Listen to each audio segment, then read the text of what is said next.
موت کس طرح سے آتی ہے پتہ ہے؟ فرمایا گیا جیسے ریشم کے کپڑے کو کانٹوں کی جھاڑی پر ڈال دو اور کپڑا کھینچو، کپڑے کے تار تار نکلتے جائیں گے۔ فرمایا گیا ملک الموت روح نکالنے کے لیے جب آتے ہیں تو اسی طرح سے روح نکالتے رہتے ہیں، انگلیوں سے، پیروں کی، ہاتھوں کی انگلیوں سے، ناخنوں سے روح نکلتی آتی ہے، ایک ایک جوڑ سے روح نکلتی ہے، یہاں تک کہ ناک تک اس کو کھینچ کر کے لایا جاتا ہے۔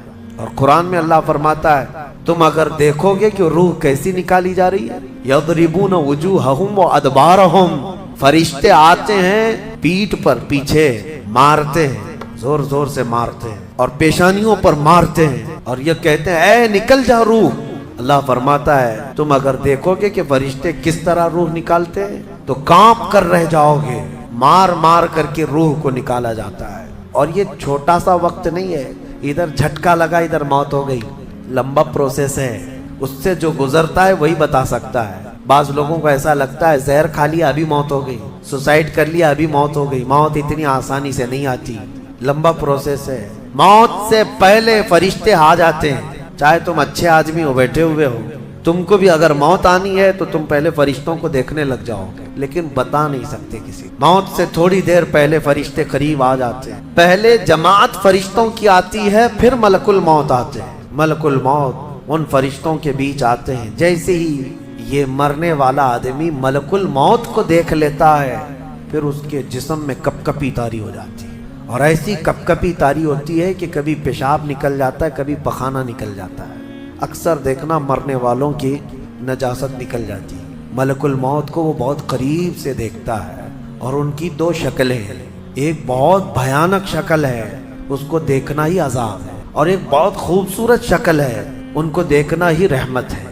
وہ نیک بندوں کی روح نکالنے کے لیے جب جاتے ہیں تو خوبصورت شکل میں جاتے ہیں، اور جب گنہگاروں کی روح نکالنے جاتے ہیں تو بھیانک شکل میں جاتے ہیں، اور ان کو دیکھتے ہی مرنے والے کا جسم پیلا پڑ جاتا ہے، پیشانی اکھڑ جاتی، آنکھیں پھٹی رہ جاتی، اور پھر خرخرا آنے لگ جاتا ہے، یعنی خرخر کی آواز تیز ہو جاتی ہے۔ وہ بولنا چاہتا ہے اپنے پاس والوں کو لیکن بول نہیں سکتا، بند ہو جاتا ہے۔ یہ وہ وقت ہے جب اس کے توبہ کا دروازہ بھی بند ہو جاتا ہے۔ اب اگر فرشتوں کو دیکھ کر کوئی توبہ بھی کر لیا، ایمان لایا، تو اس کا ایمان قبول نہیں۔ اس وقت سے پہلے تک جو بھی ایمان لایا یا توبہ کیا اس کی توبہ قبول ہے، لیکن موت کا خرخرہ آ گیا اور فرشتوں کو دیکھ لیا، اس کے بعد بہت سارے کافر بھی پکاریں گے کہ ہم ایمان لاتے ہیں اللہ پر، نہیں، اب ایمان قبول نہیں ہوگا۔ موت اتنی آسانی سے نہیں آتی، اس کا پروسیس ہے۔ فرشتے آتے ہیں، ملک الموت آتے ہیں، پھر اس کے بعد اس کو گھور کر دیکھتے ہیں، پھر اس کو چت لٹا دیا جاتا ہے، یا جس حالت میں بھی ہے وہ گر جاتا ہے، کھڑا ہے تو گرتا ہے، بیٹھا ہے تو گرتا ہے، موت آنے سے پہلے لڑک جاتا ہے۔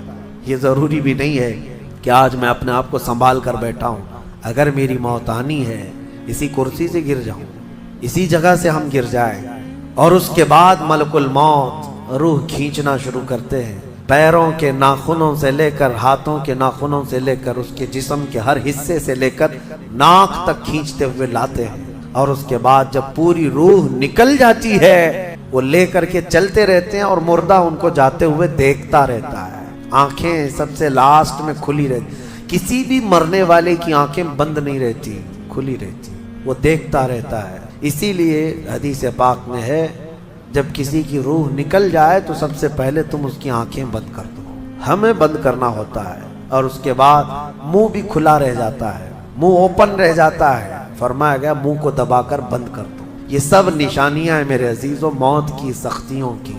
میرے عزیزوں اس ایک چھوٹی سی قبر کے اندر تمہیں برسوں بتانا ہے، برسوں بتانا ہے، اس جسم کے ساتھ وہیں سونا ہے۔ کبھی میں سوچتا ہوں ہماری آنکھیں اگر بند ہو جائیں اور ہمیں پتہ چلے کہ باہر فلاں چیزیں ہو رہی ہیں اور ہم کھولنا چاہے نہیں کھلتی تو بے چینی ہونے لگ جاتی ہے، گھبراہٹ سی ہونے لگتی ہے۔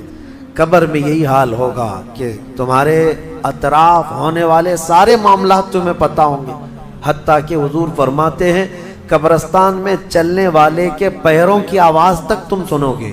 مردہ سنتا ہے، سلام تو دور کی بات ہے، پیروں کے چلنے کی آواز بھی سنتا ہے، اور جب سنتا ہے سارے معاملات لیکن آ نہیں سکتا باہر، کسی کو کچھ کہہ نہیں سکتا، بول نہیں سکتا، کیسی بے چینی ہوگی وہ، کیسی گھبراہٹ ہوگی۔ بڑے بڑے اولیاء کرام حتیٰ کہ سیدنا عثمان ابن عفان رضی اللہ تعالیٰ عنہ داماد رسول، امیر المومنین، خلیفہ رسول، جب رات کے وقت مصلی پر کھڑے ہوتے اور قبر کی کوئی آیت تلاوت کرتے تو اتنا روتے تھے کہ ان کا مصلی آنسوؤں سے بھیگ جاتا تھا۔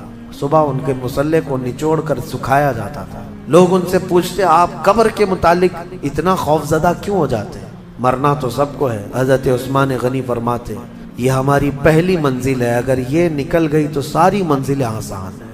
اینما تکونوا یدرککم الموت، اللہ فرماتا ہے، اور کئی جگہ قرآن میں یہ آیتیں آئی ہیں میرے عزیزوں۔ جانا ہم سب کو ہے، بہت تھوڑے ہی دنوں کے بعد آخرت کے سفر کی طرف رواں دواں ہیں۔ اسی لیے کسی بزرگ نے سچ کہا کہ دنیا میں جتنے راستے ہیں یہ لکھا تو جاتا ہے یہ راستہ فلاں شہر جا رہا ہے، فلاں شہر جا رہا ہے، حقیقت تو یہ ہے کہ سارے راستے قبرستان جا رہے ہیں۔